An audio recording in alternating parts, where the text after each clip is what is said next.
اس تفصیلی تاریخی جائزے میں خوش آمدید۔ آج ہم تاریخ کے اوراق پلٹ کر ایک ایسی گمشدہ تہذیب کی کھوج لگانے والے ہیں جس نے طاقت کے زوم میں آ کر خود کو خدا سمجھ لیا تھا۔ ہم بات کر رہے ہیں قوم عاد کی۔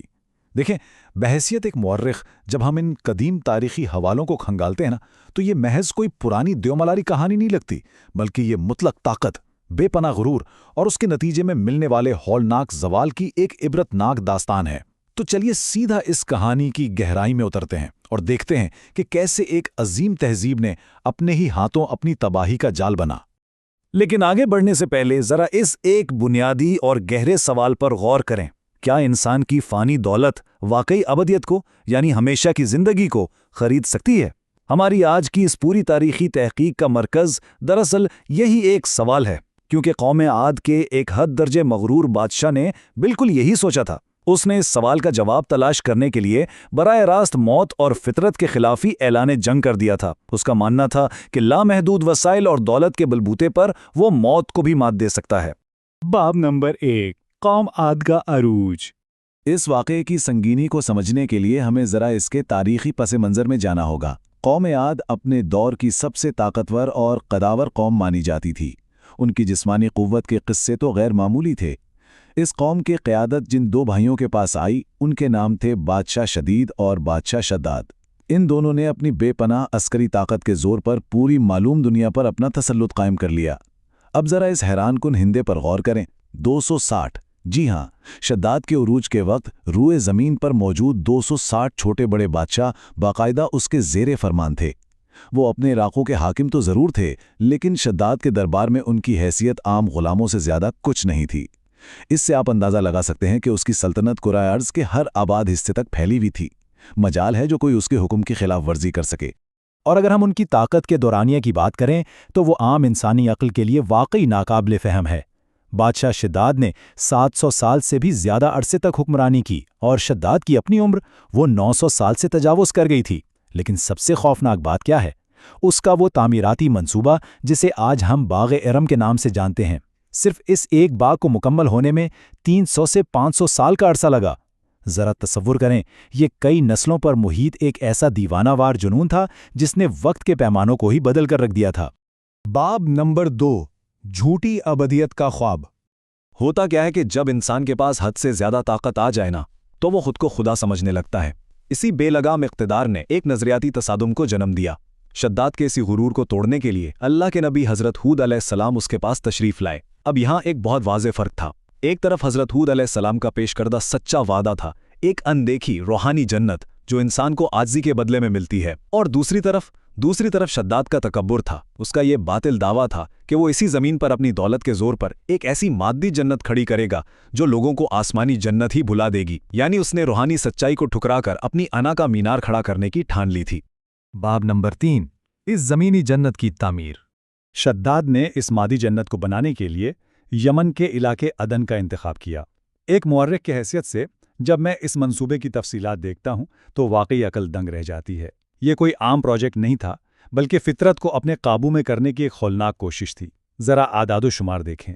پوری دنیا سے 3000 ماہر ترین معمار چنے گئے، اور ہر ایک معمار کے نیچے 100 ہنرمند مزدور تھے، یعنی کل 3 لاکھ مزدور دن رات کام کر رہے تھے۔ اس کا پاگل پن دیکھیں۔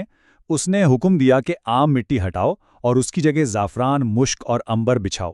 عام پانی کی جگہ دودھ، شہد اور شراب کی مصنوعی نہریں کھودی گئیں۔ وہ ہر قدرتی چیز کو اپنی دولت سے بدلنا چاہتا تھا۔ لیکن اس سب کی ایک بہت بھاری قیمت چکانی پڑی، اور وہ قیمت عام انسانوں نے ادا کی۔ تاریخ کا یہ باب انتہائی تاریک ہے۔ شداد کے اس پاگل پن کی وجہ سے پوری دنیا کا سونا اور چاندی اکٹھا کر کے منگوا لیا گیا۔ نتیجہ کیا نکلا؟ عالمی سطح پر ان دھاتوں کی اتنی شدید قلت ہو گئی کہ پوری دنیا کی تجارت ہی رک گئی۔ کرۂ ارض کی معیشت تباہ ہو کر رہ گئی۔ ذرا سوچیں، صرف ایک شخص کے غرور اور انا نے پوری انسانیت کو مفلسی اور غربت کی دلدل میں دھکیل دیا تھا۔ باب نمبر 4، تکبر کا فن تعمیر۔ خیر، صدیوں کی محنت اور پوری دنیا کو کنگال کرنے کے بعد آخر کار تکبر کا یہ شاہکار مکمل ہو ہی گیا۔ اور یقین مانیں، یہ مادیت پرستی کی وہ انتہا تھی جسے سن کر آج بھی حیرت ہوتی ہے۔ اس باغ کی بیرونی دیواریں خالص سونے اور چاندی کی اینٹوں سے چنی گئی تھیں۔ درختوں کے تنے سونے کے تھے اور ان کے پتے کوئی عام پتے نہیں